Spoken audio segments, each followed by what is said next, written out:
Huwag muna kayong mag-scroll. Tingnan ninyo ang inyong mga kamay. Oo, ngayon mismo, tingnan ninyo. Nakikita ninyo ba ang 10 maliliit na plato na iyon? Noong 2019, may isang tao na nag-post ng larawan ng mga kuko na halos ganyan din sa internet. Iba ang hugis nila. Medyo nakaumbok. Parang maliliit na simboryo. May mga nagkomento, genetics lang iyan, wag mong alalahanin, bumili ka lang ng vitamins. Pero may isang nag-iisang komento na kakaiba. Pumunta ka agad sa oncologist. Ngayon na. Pinakinggan niya iyon. Natuklasan ng maagang yugto ng cancer sa baga. Naoperahan siya at nabuhay. Walang blood test, walang routine check-up ang nakapansin nito. Pero ang mga kuko niya ang nagbigay ng babala. 1 buwan bago pa lumitaw ang ibang sintomas. Kaya may tanong ako sa inyo ngayon. Ano ang sinusubukang sabihin ng inyong mga kuko sa mismong sandaling ito? At bakit hindi ninyo sila pinapakinggan? Ang pangalan ko ay Alexei Danilov. Tuturuan ko kayo kung paano basahin ang mga senyales na inilagay ng kalikasan sa dulo ng inyong mga daliri. Isang libreng diagnostic laboratorio ito na gumagana 24 oras araw-araw. Walang appointment, walang pila, walang referral. Sinusubaybayan nito ang kalagayan ng puso, baga, atay, thyroid gland, at higit sa 20 iba pang organ. Pero 99% ng mga tao, hindi ito ginagamit dahil hindi nila alam kung paano. Pero bago iyon, sirain muna natin ang isang mito na matagal nang pinaniniwalaan ng ilang henerasyon. Ang mga puting tuldok sa kuko ay dahil daw sa kakulangan sa calcium. Narinig ninyo na ba iyon? Siyempre. Marahil sinabi iyon ng nanay ninyo noong bata pa kayo habang tinuturo ang isang puting tuldok sa maliit ninyong daliri. Pero ang totoo, hindi iyon tama. Ganap na mali at napatunayan na ito ng siyensya. Sa loob ng ilang minuto, malalaman ninyo kung ano talaga ang dahilan ng mga puting markang iyon. Pero tandaan ninyo ito, kung hanggang ngayon naniniwala pa rin kayo sa mito tungkol sa calcium, malamang mali rin ang pagbasa ninyo sa ibang mga senyales ng inyong katawan. At ang ilan sa mga senyales na iyon ay maaaring usapin ng buhay at kamatayan, literal. Para maintindihan kung bakit napakalakas na indicator ng kalusugan ng kuko, kailangan nating silipin kung paano ito nabubuo. Nabubuo ito sa tinatawag na matrix, isang napakaliit na bahagi sa ilalim ng balat sa base ng daliri. Ang bahaging ito ay napakasensitibo sa lahat ng nangyayari sa katawan, kahit maliit na problema sa metabolismo, kakulangan sa nutrients, o anumang pamamaga sa loob ng katawan, naaapektuhan ang pagbuo ng kuko. Nagbabago ang kulay, hugis, texture, at bilis ng paglaki nito. Parang black box ng eroplano ang kuko. Nire-record nito ang kasaysayan ng kalusugan ninyo. Karaniwang tumatagal ng 4 hanggang 6 na buwan bago tuluyang mapalitan ang buong kuko. Ibig sabihin, sa mismong sandaling ito, may nakaimbak na archive sa inyong mga kamay tungkol sa nangyari sa katawan ninyo sa nakaraang kalahating taon. Bawat guhit, bawat tuldok, bawat pagbabago ng kulay, may ibig sabihin. Ang tanong lang, marunong ba kayong magbasa nito? Halos 90% ng kuko ay binubuo ng espesyal na protina na tinatawag na keratin, ang parehong protina na bumubuo sa buhok. Pero magkaiba ang istruktura nila. Ang mga hibla ng keratin sa kuko ay nakaayos na parang patong-patong na plywood at pinagdudugtong ng tinatawag na sulfur bridges. Dahil dito matigas ang kuko, habang ang buhok ay mas nababaluktot. At dito pumapasok ang kahalagahan ng sulfur. Kapag kulang sa pagkain ang may sulfur, tulad ng itlog, bawang at repolyo, nagsisimulang maghiwa-hiwalay o magbalat ang kuko. Pero tandaan, ang pagbalat ng kuko ay kadalasan ay simula pa lang ng mas malalim na problema. Sa pagitan ng mga layer ng keratin, may napakaliit na patong ng taba at tubig. Ito ang nagbibigay sa malusog na kuko ng bahagyang kinang at makinis na ibabaw. Kapag kulang sa tubig ang katawan, at lalo na habang tumatanda, dahil humihina ang pakiramdam ng pagkauhaw, nagiging manipis ang mga patong na ito. Nawawala ang kinang ng kuko at nagkakaroon ng maliliit na bitak sa ibabaw. Sa ilalim naman ng kuko ay ang nail bed, isang napakanipis na tissue na puno ng maliliit na kapilari. Sa pamamagitan nito, nakikita ang kulay ng dugo, kaya nagiging mapusyaw na rosas ang malusog na kuko.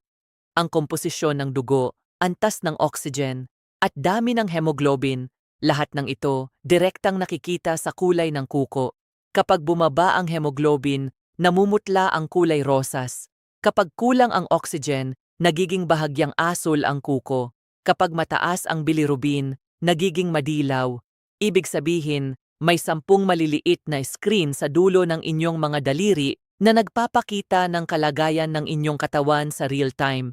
Pero kadalasan, hindi natin ito pinapansin. Balikan natin ang mga puting tuldok. Sa siyentipikong termino, tinatawag itong leukonychia. Ang mga ito ay maliliit na bula ng hangin na naiipit sa pagitan ng mga layer ng keratin habang nabubuo ang kuko. Hangin, hindi calcium. May mga pag-aaral na inilathala sa British Journal of Dermatology na malinaw na nagpapatunay na walang koneksyon ang puting tuldok at kakulangan sa calcium. Saan nga ba nanggagaling ang mga bula ng hangin na ito? Kadalasan, mula sa maliliit na trauma.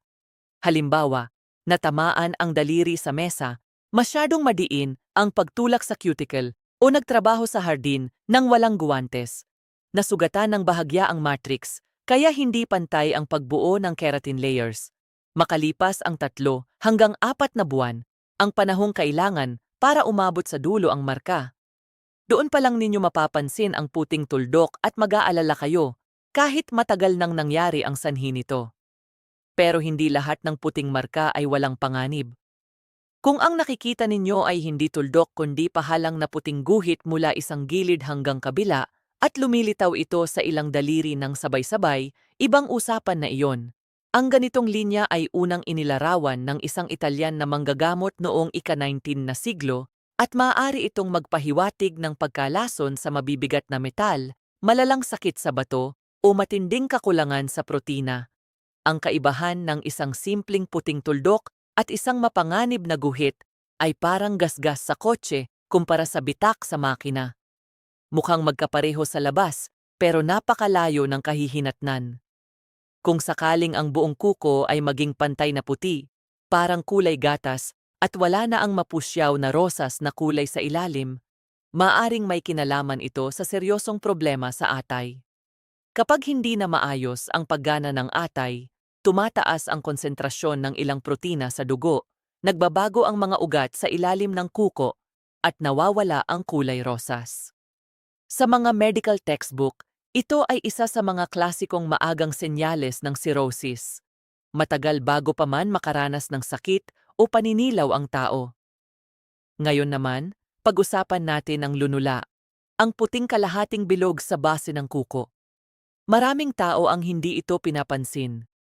Pero mahalaga ito dahil ito ang nakikitang bahagi ng nail matrix o growth zone. Sa isang malusog na tao, malinaw itong nakikita sa hinlalaki at bahagyang nakikita sa ibang daliri.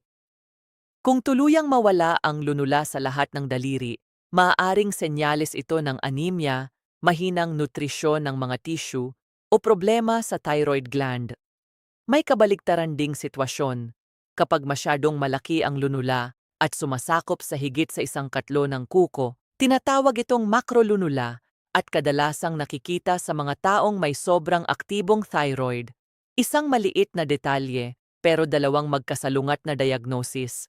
Kapag naman kulay asul ang lunula, maaaring senyales ito ng labis na pag-ipon ng copper sa katawan.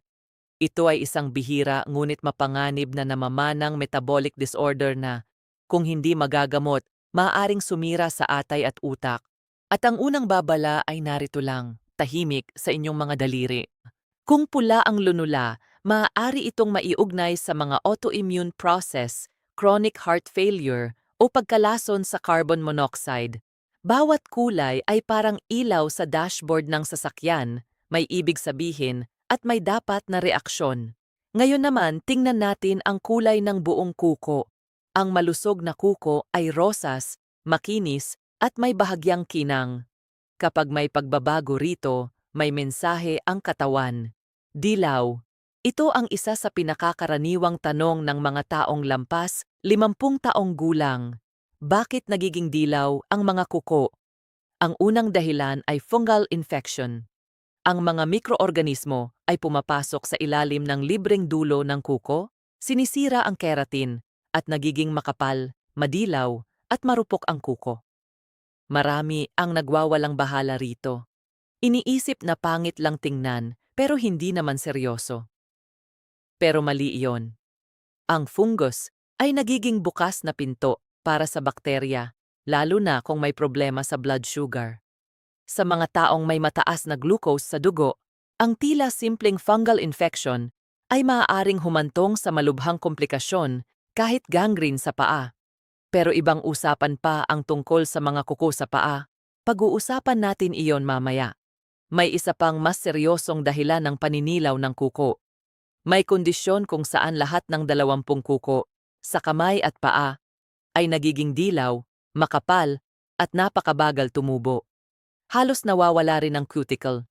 Kasabay nito, lumilitaw ang pamamaga sa mga paa at nagkakaroon ng chronic na problema sa baga at bronchi. Tatlong sintomas na konektado sa isang problema. Ang mahinang pagdaloy ng lymph. Kapag nagkaroon ng problema ang lymphatic system, naaapektuhan ang buong katawan, ang respiratory tract, mga peripheral tissue, at pati ang mga growth zone ng kuko. Sa kasong ito, ang dilaw na kuko ay hindi simpleng cosmetic issue kundi isang malinaw na senyales ng sistemikong problema sa katawan. Ngayon naman, ang kulay na bluish-purple. Naalala ninyo ba ang network ng capillaries sa ilalim ng kuko? Kapag bumaba ang antas ng oxygen sa dugo, umiitim ang hemoglobin at agad itong nakikita sa kulay ng kuko. Ang bluish na kuko ay klasikong palatandaan ng kakulangan ng oxygen sa mga tissue.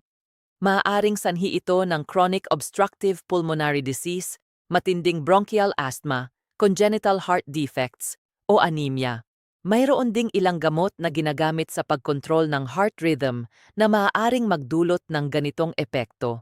Kung umiinom kayo ng mga anti-arrhythmic na gamot at napansin ninyo na nagiging bluish o may pagkaasul ang inyong mga kuko, mahalagang ipaalam agad ito sa inyong doktor o sa espesyalistang gumagamot sa inyo. Huwag ninyo itong balewalain. Mas bihira naman ang kulay berde sa kuko. Pero kapag nangyari ito, kadalasang nakakatakot tingnan.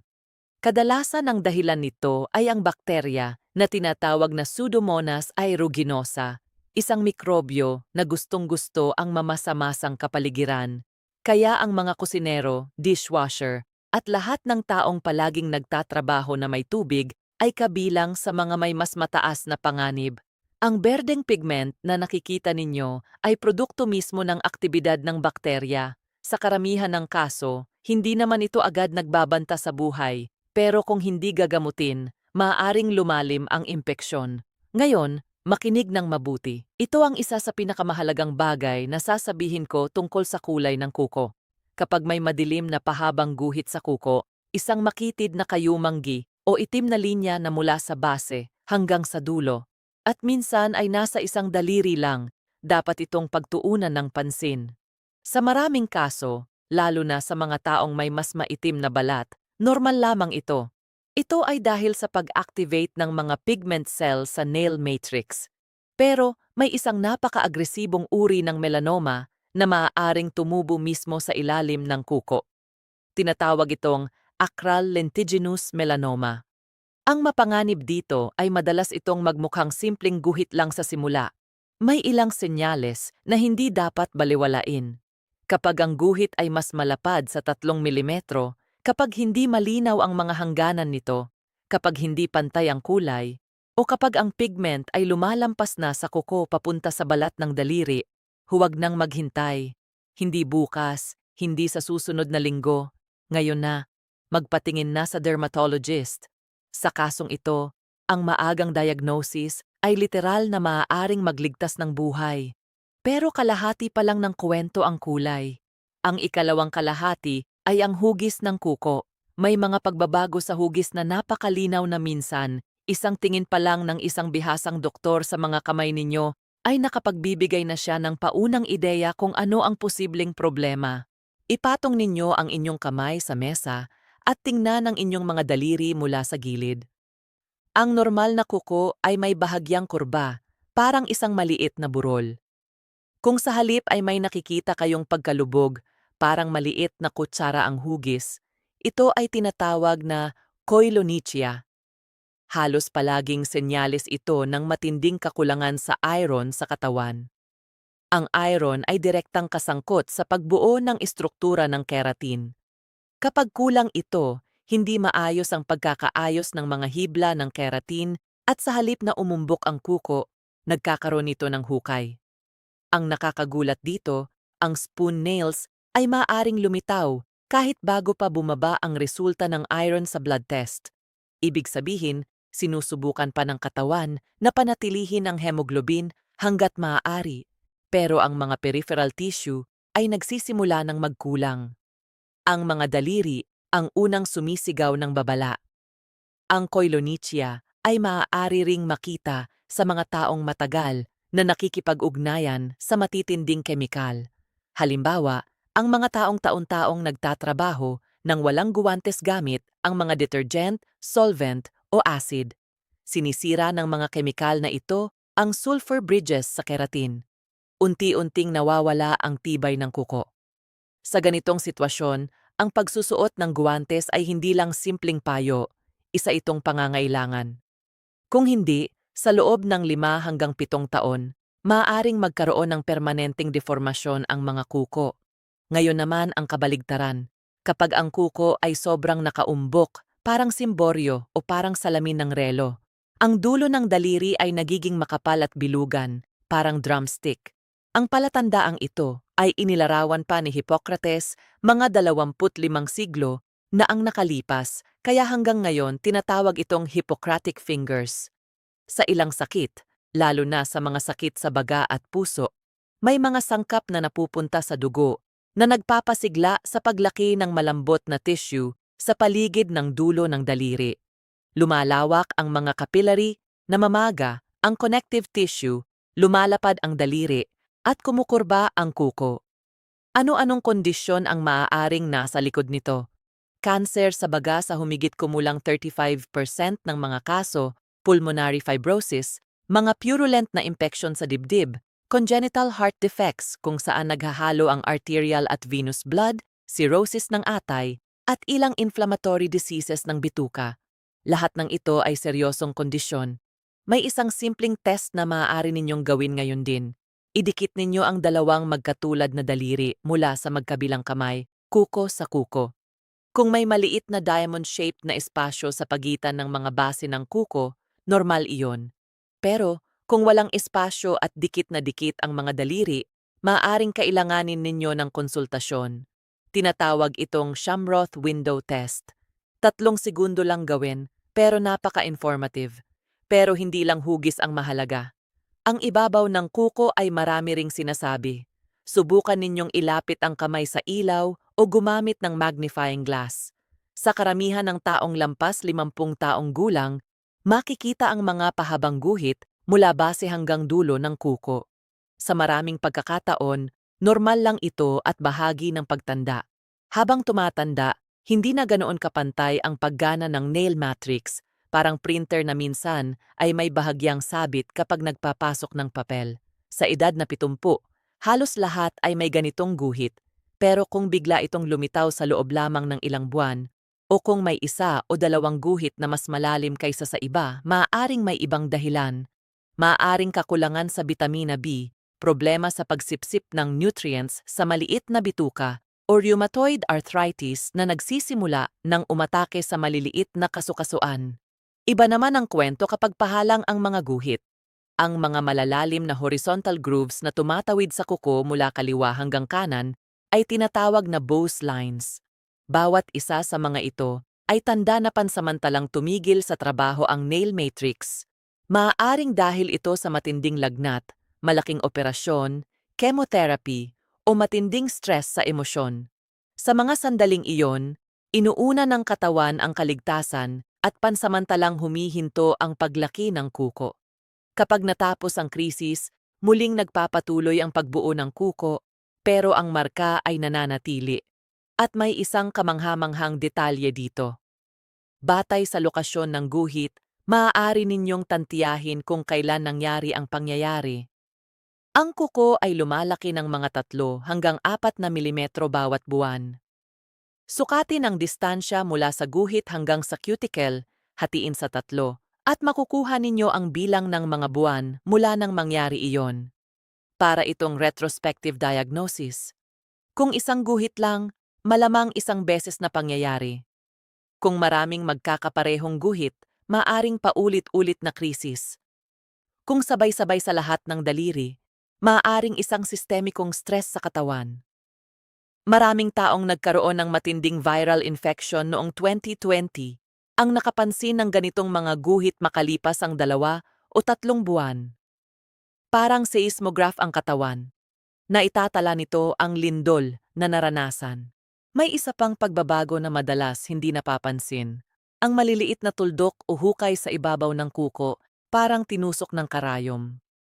Hindi ito masakit at kadalasang hindi nakakaabala, pero mahalagang senyales ito. Ang maraming maliliit na hukay ay isa sa mga pinakaunang palatandaan ng psoriasis. Minsan lumilitaw ito ilang taon bago pa makita ang mga plaque sa balat.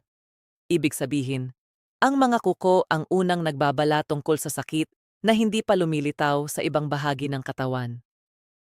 Nakikita rin ito sa alopecia areata, isang kondisyon kung saan nagkakaroon ng patchy hair loss. Sa kasong ito, nagkakamali ang immune system at inaatake ang mga hair follicle at madalas pati ang nail matrix. Kaya lumilitaw ang maliliit na hukay at magaspang na ibabaw. Dalawang autoimmune na proseso, iisang mekanismo, at ang mga kuko ang unang saksi. Ngayon naman pag-usapan natin ang 3 salitang madalas ginagamit na parang pare-pareho lang ang ibig sabihin. Marupok, nagbabalat, at nagkakadurog-durog na kuko. Kapag may nagrereklamo ng pangit na kuko, 70% ng mga tao ang gumagamit ng isa sa 3 salitang ito. At halos lahat iniisip na pare-pareho lang ang kahulugan. Pero hindi. Ang brittleness o madaling mabasag na kuko ay kapag ang kuko ay tuyo, matigas, at hindi nababaluktot. Madaling pumutok kahit sa maliit na pressure. Ang medical term dito ay onychorexis. Isa sa mga pangunahing dahilan nito ay hypothyroidism o mababang function ng thyroid gland.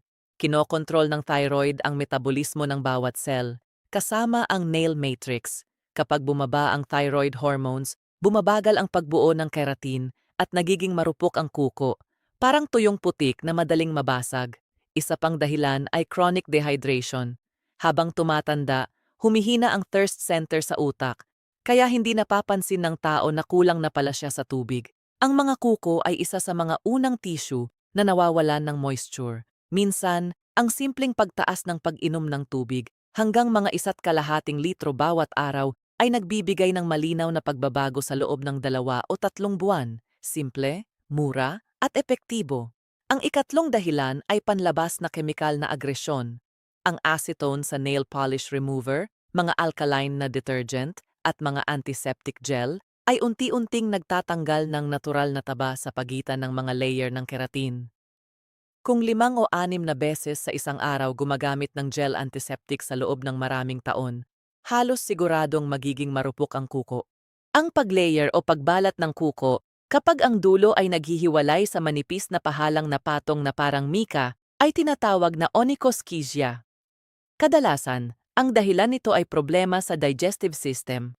Kapag hindi maayos ang pagsipsip ng fat-soluble vitamins tulad ng A, D, E at K, nawawala ang mga lipid na nagdudugtong sa mga layer ng keratin. Madalas itong nangyayari sa mga taong may chronic inflammation ng pancreas, kung saan kulang ang enzymes para tunawin ang taba. Kumakain ang tao ng normal pero hindi maayos ang absorption. Ang mga sobrang higpit na low-fat diet, lalo na sa mga taong sobra ang pag-aalala sa cholesterol, ay maaaring magdulot ng parehong epekto. Mahalaga ang taba hindi lang para sa mga ugat ng dugo. Kailangan ito ng balat, kasukasuan, at utak. Kapag tuluyang tinanggal ang taba sa pagkain, maraming proseso sa katawan ang naapektuhan. Kapag naman ang kuko ay nagiging malambot at parang nadudurog na parang chalk, kadalasan ito ay advanced fungal infection na tinatawag na onychomycosis. Ang fungus ay pumapasok sa loob at ginagawang porous ang dating matigas na istruktura ng kuko. Pero may isa pang mas nakababahalang posibilidad, dystrophy, dahil sa mahinang peripheral circulation. Kapag ang maliliit na blood vessel ay kumipot dahil sa paninigarilyo, diabetic angiopathy o atherosclerosis, hindi na sapat ang nutrisyon na nakakarating sa nail matrix. Kaya nagiging depektibo ang keratin na ginagawa nito, malambot, marupok, at hindi na kayang protektahan ang daliri. Nakikita ninyo ba kung paano ang simpleng pariralang pangit ang kuko ay maaaring magbukas ng mapa ng iba't ibang proseso sa loob ng katawan? Pero hindi pa tayo tapos. May isang bahagi na halos walang tumitingin. Ang balat sa paligid ng kuko, pati ang mga hangnail. Mukhang maliit na bagay lang. Pero kung palagi itong lumilitaw kahit may tamang pag-aalaga, maaaring may mensahe ang katawan. Isa sa mga dahilan ay kakulangan sa zinc, isang mahalagang trace element na responsable sa integridad ng balat, paggaling ng sugat, at tamang paggana ng immune system. Kapag kulang ang zinc, madaling magbitak at mamaga ang balat sa paligid ng kuko. Isa pang posibleng dahilan ay mababang acidity ng gastric juice, isang kondisyon na mas nagiging karaniwan habang tumatanda. Kapag kulang ang acidity ng tiyan, hindi maayos na sisipsip ang zinc, iron at vitamin B12. Kaya nabubuo ang isang mabisyong cycle. Mahinang digestion, kakulangan sa nutrients, hangnails, marupok na kuko, pamumutla, at pamamaga ng cuticle. Kung may pamumula, pamamaga, at pananakit sa base ng kuko, maaaring simpleng resulta lang ito ng hindi magandang manicure at kadalasang gagaling din. Pero kung ang pamamaga ay tumatagal ng ilang linggo at nasa ilang daliri na, dapat na itong pag-isipan. Maaaring isa itong maagang palatandaan ng dermatomyositis, isang autoimmune disease kung saan inaatake ng immune system ang sariling kalamnan at balat. Sa kasong ito, lumalawak ang mga capillary sa base ng kuko at nagiging parang pattern ng maliliit na pulang tuldok. Karaniwan ay gumagamit ang mga dermatologist ng dermatoscope para makita ito ng malinaw, pero madalas ay nakikita rin ang pamumula kahit walang instrumento. Sa modernong rheumatology, nagiging mas popular din ang isang pagsusuri na tinatawag na nail fold capillaroscopy. Sa pamamaraang ito, sinusuri ng espesyalista ang maliliit na blood vessel sa base ng kuko gamit ang magnification. Sa isang malusog na tao, ang mga capillary ay mukhang maliliit at maayos na loop, pantay at regular ang hugis. Pero sa mga systemic autoimmune disease tulad ng scleroderma, lupus, o polymyositis, nagbabago ang itsura ng mga ito. Lumalapad ang mga ugat, nade-deform, at may mga nawawala pa. Ang magandang bagay sa paraang ito ay maaari nitong makita ang mga problema sa napakaagang yugto, kahit wala pang ibang sintomas. May isa pang kondisyon na dapat banggitin, paronychia. Ito ay purulent o may nana na pamamaga sa gilid ng kuko. Ang daliri ay kumikirot, namumula, namamaga, at minsan ay may lumalabas pang nana. Ang acute na anyo nito ay kadalasang bakteryal at lumilitaw matapos ang isang pinsala o pagkatapos ng cut manicure. Samantalang ang chronic na anyo naman ay madalas nakaugnay ng fungi mula sa genus na Candida, lalo na sa mga taong laging nakababad ang kamay sa tubig, tulad ng mga kusinero, bartender, at mga nurse. Pero may isang mahalagang bagay na dapat tandaan. Minsan, ang chronic paronychia ay maaaring magtago o magmukhang simpleng pamamagalang, pero sa ilang kaso, maaari pala nitong matakpan ang squamous cell skin cancer sa paligid ng kuko. Kapag ang pamamaga ay hindi gumagaling kahit may paggamot sa loob ng 6 hanggang 8 linggo, kinakailangan na ang biopsy, walang ibang option. Bigyang pansin din ang balat sa ilalim ng libreng dulo ng kuko. Kung napansin ninyo na may puwang nasa pagitan ng kuko at ng nail bed, kung parang umaangat ang kuko o unti-unting humihiwalay sa pinakaugat nito, ang tawag dito ay onycholysis. Madalas itong dulot ng trauma o paulit-ulit na pagkakadikit sa mga nakakairitang kemikal. Pero maaari rin itong maiugnay sa hyperthyroidism, psoriasis, o reaksyon sa ilang antibiotic tulad ng tetracycline na nagpapataas ng sensitivity ng balat sa sikat ng araw. Nangyayari minsan na umiinom ang tao ng gamot, lumalabas sa araw, at ang ultraviolet light ay literal na nagdudulot ng pag-angat ng kuko mula sa nail bed. Maraming tao ang hindi agad nakakakonekta sa dalawang pangyayaring iyon, pero sa medisina, malinaw na malinaw ang ugnayan. Ngayon naman pag-usapan natin ang isa sa mga pinakaminamaliit na aspeto ng kuko, ang bilis ng paglaki nito. Narito ang isang katotohanan na kahit maraming propesyonal ay nagugulat kapag nalaman. Mas mabilis tumubo ang mga kuko sa tag-init kaysa sa taglamig. Ang kaibahan ay humigit kumulang 15 hanggang 20%. Ang dahilan nito ay ang mas magandang sirkulasyon ng dugo kapag mainit ang panahon at ang mas mataas na antas ng bitamina D na nakukuha mula sa sikat ng araw. Normal lang ang ganitong seasonal na pagbabago. Pero kapag ang bilis ng paglaki ay lumihis mula sa normal dahil sa mga pathological na dahilan, ibang usapan na iyon. Kapag bumagal ang paglaki ng kuko at mas mababa sa 2 milimetro bawat buwan, maaaring may hypothyroidism. Ang thyroid gland ang parang conductor ng metabolismo ng katawan. Kapag hindi ito gumagana ng maayos, bumabagal halos lahat ng proseso sa katawan. Isa pang dahilan ay ang problema sa peripheral circulation. Kapag ang mga ugat sa daliri ay kumipot dahil sa atherosclerosis, Raynaud's disease, o dahil sa matagal na paninigarilyo, mas kaunting nutrisyon at oxygen ang nakakarating sa nail matrix. Dahil dito, halos mabagal na mabagal ang pagbuo ng kuko. May papel din ang edad. Pagkatapos ng edad na 60, ang bilis ng paglaki ng kuko ay bumababa ng halos kalahating porsyento bawat taon. Ito ay isang natural na bahagi ng pagtanda at hindi maiiwasan. Pero mahalagang malaman ito upang hindi mapagkamalan ang normal na pagbabago bilang sakit. Ang sobrang bilis ng paglaki ng kuko ay hindi rin palaging magandang senyales. Sa hyperthyroidism, halimbawa, masyadong bumibilis ang metabolismo. Mas mabilis tumubo ang kuko, pero kadalasan, ito ay mas manipis, mas malambot, at mas madaling ma-deform. Ibig sabihin, hindi dahil mas mabilis ay mas maganda na ang kalidad.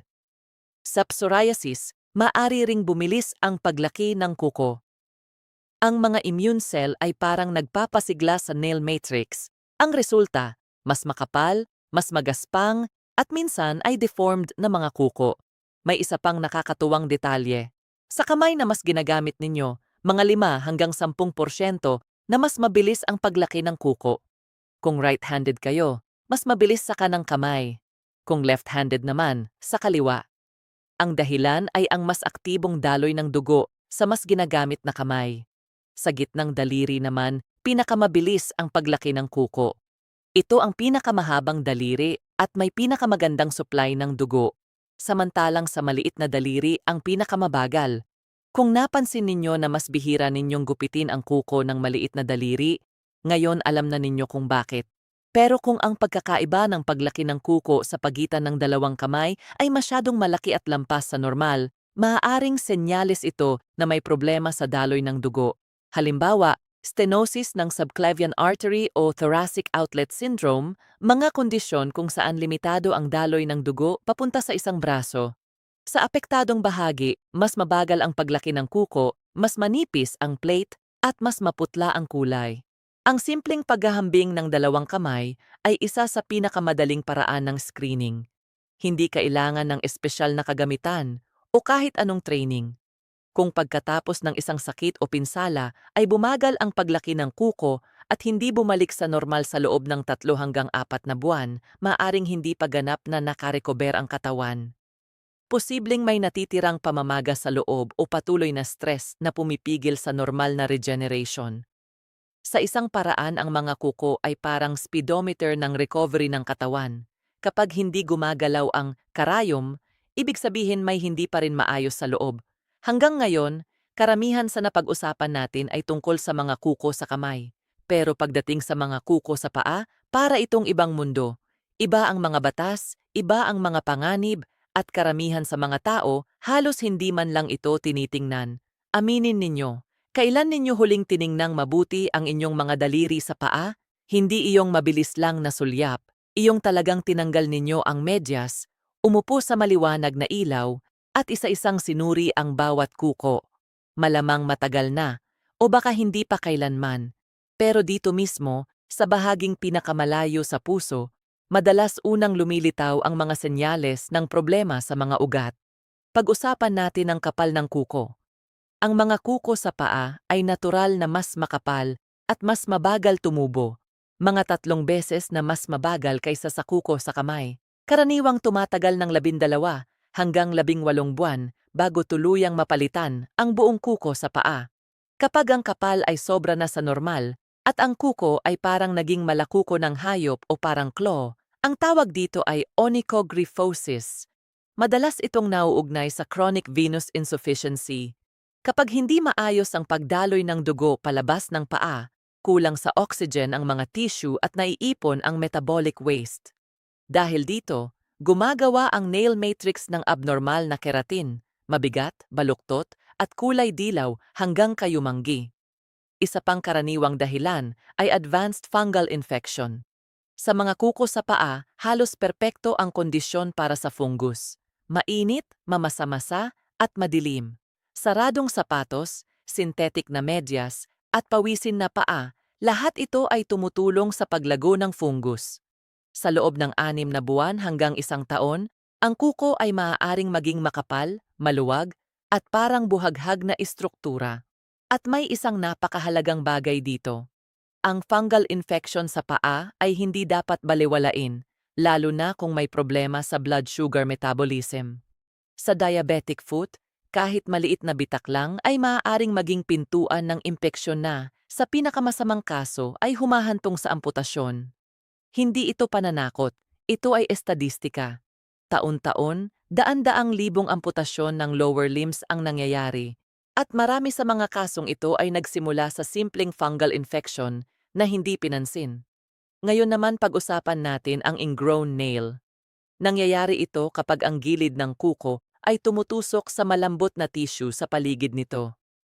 Nagdudulot ito ng pamamaga, impeksyon, at minsan ay matinding sakit kapag naglalakad.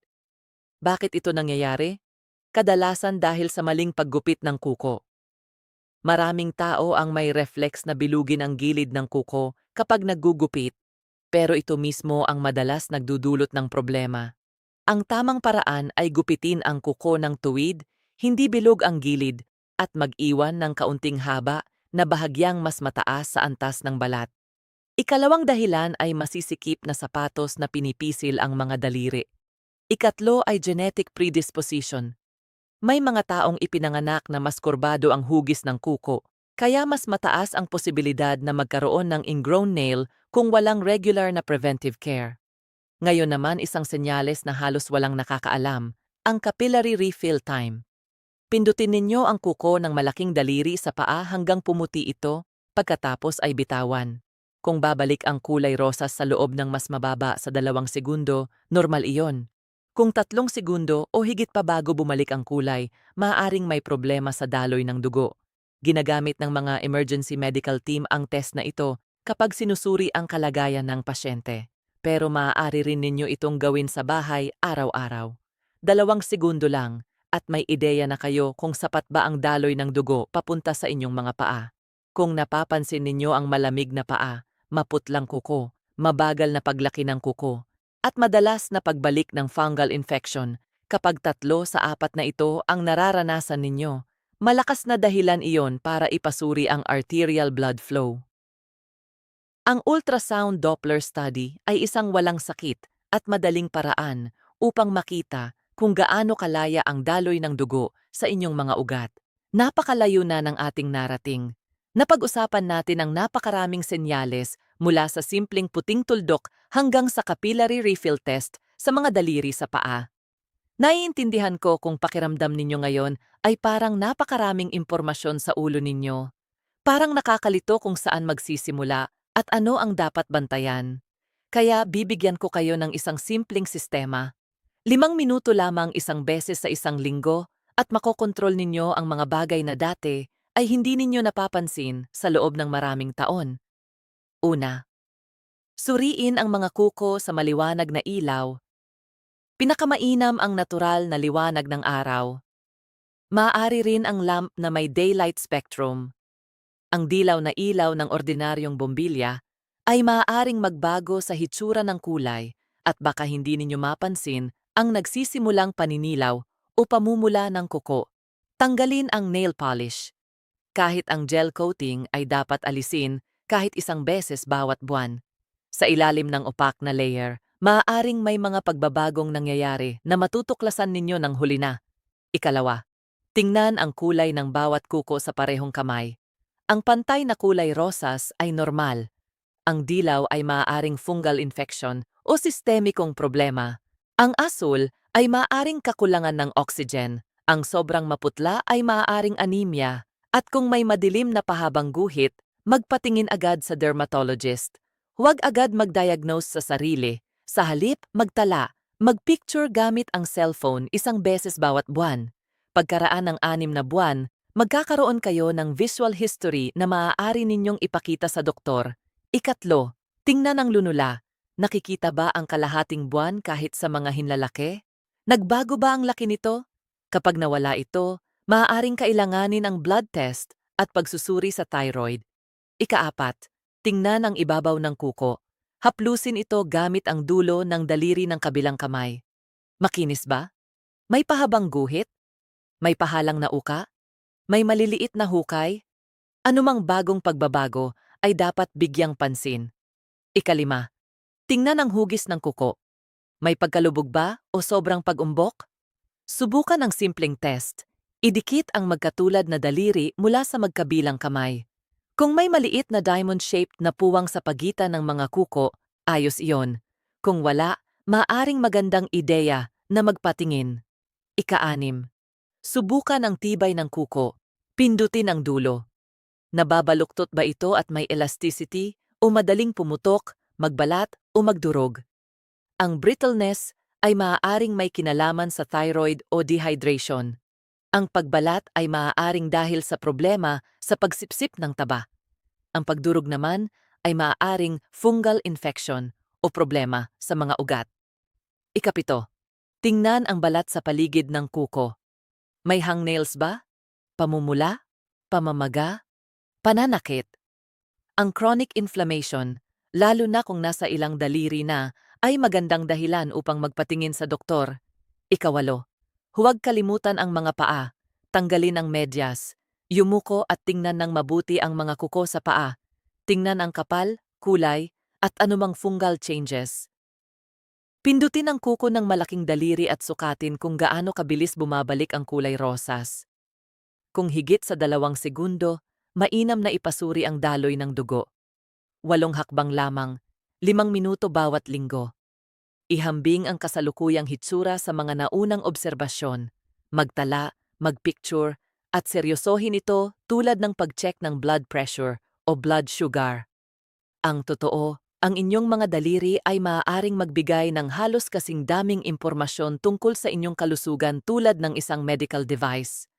Nabubuhay tayo sa panahon kung saan ang medical diagnostics ay nagiging mas komplikado at mas mahal.